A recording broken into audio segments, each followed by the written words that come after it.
abalabi baffe abalungi abadde Mix Media mujje baliko gye mutuusaako engalo manya n'eddoboozi nkose ekipresent Masaka City bambi subscribinga likinga sharinga commenting subscribinge okone ku kadoobere ng'onfuna obubaka bwonna bwe tubatadde wano ku The Mix Media tumirako abantu abali Arab Emirates, Dubai, Kenya, Tanzania, Uganda, UK n'abali mu Kampala mbatumira nnyo bajjukiza jali ya undergarments ng'ayina engoye z'abakyala ayina nights ayina knickers boxer bikini ayina ne bunnight obwo obusulwamu asangibwa Kikuubo Lane Kampala District edduuka HG 42 akola ne free delivery bambi subscribinga okone ku kadoobere ng'ofuna obubaka bwe tubatadde wano ku The Mix Media olwaleero mbaleetedde ebyobugagga bya Geoffrey Lutaaya byavuddeyo byalaze ono ye Geoffrey Lutaaya abangi gwe muyita nice and lovely honorable Tata Pius is a calm is a go n'amalala mangi bamuzaala Kakuuto Lakayi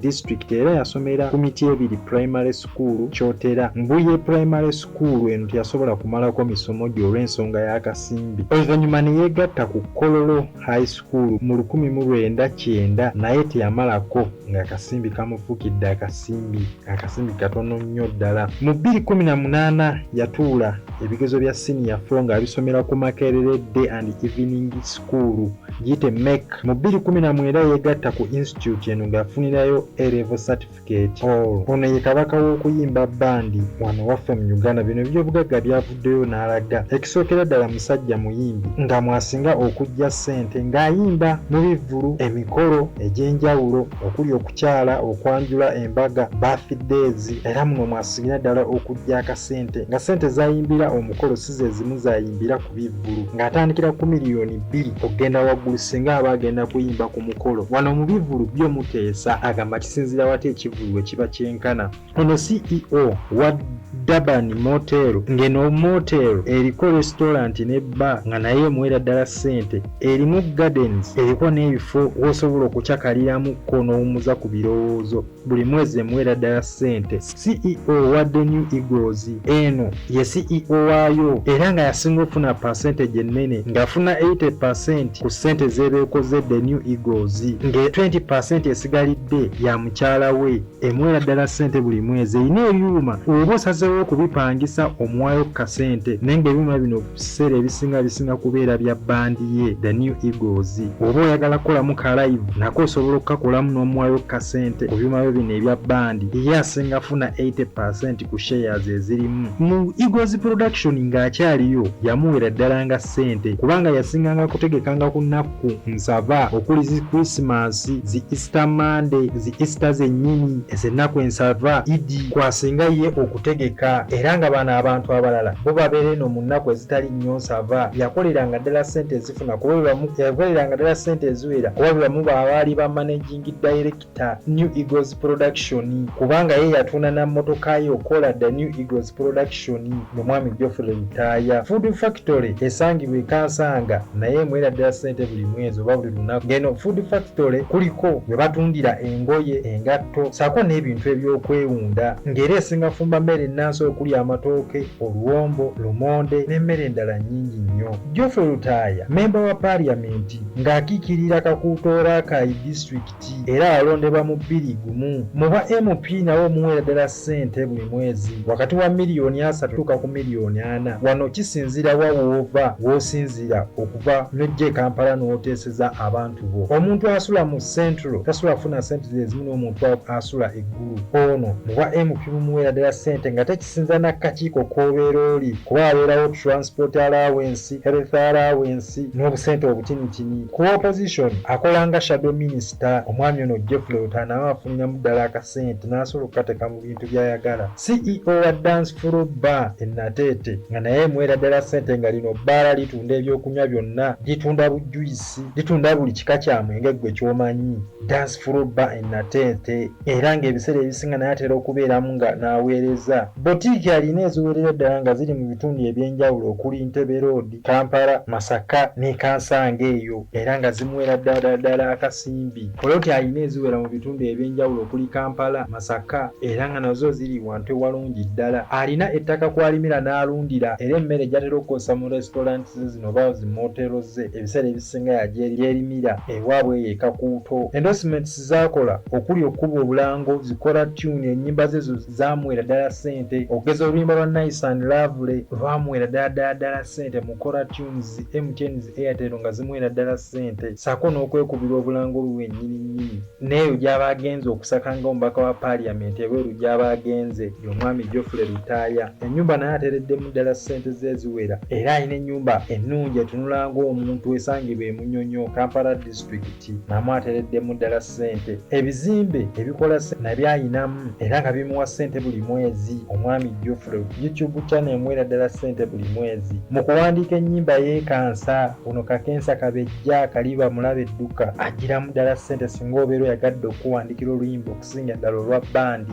Ennyimba ezisinga obungi yaziwandiika abayimbi bangi bawandiikidde. Emmotoka namwe ateereddemu ddala ssente eziwerera ddala ng'alina emmotoka okuli Land Cruiser Nuwa Harrier n'emmotoka endala nnyingi ssaako n'ezo ezikola ensimbi. Oba tokirabyeko wali emabega ng'akola New Eagles Production yatunda kamunyeye era emmotoka alina ddala ezikolera ddala ssente. Bambi badde nkusaba ekintu kimu olayikinge, osharinge, okomentinge. Ensonda ezeesigika zigamba ne Pakaras kalenda alinamu shares omukulu ono alinamu shares. Bamu ku babedda abasinga okubaamu abalinamu shares mwezino restaurants. Omusajja ono ategeera ebintu bya bizinensi. Geoffrey Lutaaya alina ennyimba ezisukka mu 200 awangudde award eziwera okuli Bell Power of Africa Award. Award yagiwangula abadde nominated emirundi 6 mu 2018 Hip Hop Award, Best Band Song 2017, Best Music Group 2018 Bell Power Award, Best Artist of the Year, Album of the Year 2018, Live Band Single 2018. Geoffrey Lutaaya alina album 11 okuli Nice and Lovely teri atategeera luyimba olwo, abamanyi omukwano, Diana Akadde, Malayika wange, ndiyaddeko ng'omubi omweru, oluyimba mulumanyi. Musajja muzadde alina abaana ab'obulenzi n'ab'obuwala era mufumbo omusajja wa mpeta nga yagatibwa ne mukyala we Irene Namatovu e Kakuuto abayogera ku mbaga erimenya ebiddaala. Embaga eno yali y'amaanyi. Alina abaana okuli Pius, oyo nga ye mutabani we omukulu, Sonko, Patron Nambatya, Precious n'abaana abalala bangi. Okusinziira ku mukutu gwa SSHOW'S magazine kulaga nti Geoffrey Lutaaya omu ku bayimbi 10 abasinga okuyimba bandi wano ewaffe Uganda ng'alinga mu kifo kya 2-3 era azita obuwumbi 10 sente eza Uganda. nga okunoonyezebwa kuno kwakolebwa SSHOW'S magazine nga 23 December 2023 y'omwami ono Geoffrey Lutaaya. Bambi likinga, sharinga, subscribinga, commenting era following the Mix Media. Amanya n'eddoboozi Uncle Sechi, President wa Masaka City. Mbajjukiza gyali ya undergarments ng'alina engoye okuli Mika Boxer, legging, night zonna engoye azirina ng'asangibwa ku Ekigi 42 Kampala District Kikuubo Lane ng'akola ne free delivery. Ssaabasajja Kabaka wangale mubeere bulungi mweraba. Abatulaba abalungi mwenna abadda Mix Media mujje baleko gye mutuusaako engalo. Amanya n'eddoboozi Uncle Sechi, President wa Masaka City. Olunaku olwaleero ndi eno mu tawuni ewa Jaliya's undergarments nga basangibwa mu kibuga Kampala nga bayina engoye zonna, bayina bunika, bayina bulegingi, bayina obutambaala, bayina obubina. Mwabali eyo ng'oyagala okwambala akabina jangu eno gyekali, bayina bugata, bulegingi bonna babuyina nga basangibwa ku Kikuubo Lane. Edduuka balita HG 42 Bypass Building. Mujje tubaweereze. Bayina ne bakola ne free delivery kibanja mpola naye waali. Mujje oli eyo oyagala kunyumamu obupale obwakabi babuyina bunika, bulegingi bonna oyagala kwetegamu buli kimu kyonna kyonna abakirina. Mujje eno mu kibuga babaweereze ng'edduuka liyitibwa Jaliya undergarments nga balina buli kimu. Mubeere bulungi mweraba. Assalamu alaikum wa rahmatullahi wa barakatuh. Mujje baleko basewe ne bannyabo. Amanya nze Lukwago Mahaz, nsangibwa mu Kikuubo Bypass Building, shop number HG46, ntunda by'amasanyalaze, extensions, radios, accessories w'amasimu yenna muyina ntunda antenna za StarTimes, ntunda GoTV antenna, ntunda blenders, ayagala blend ennungi, ayagala blend eri single, ayagala blend eri double, byonna byonna bisanga wano ku Umma Electronics.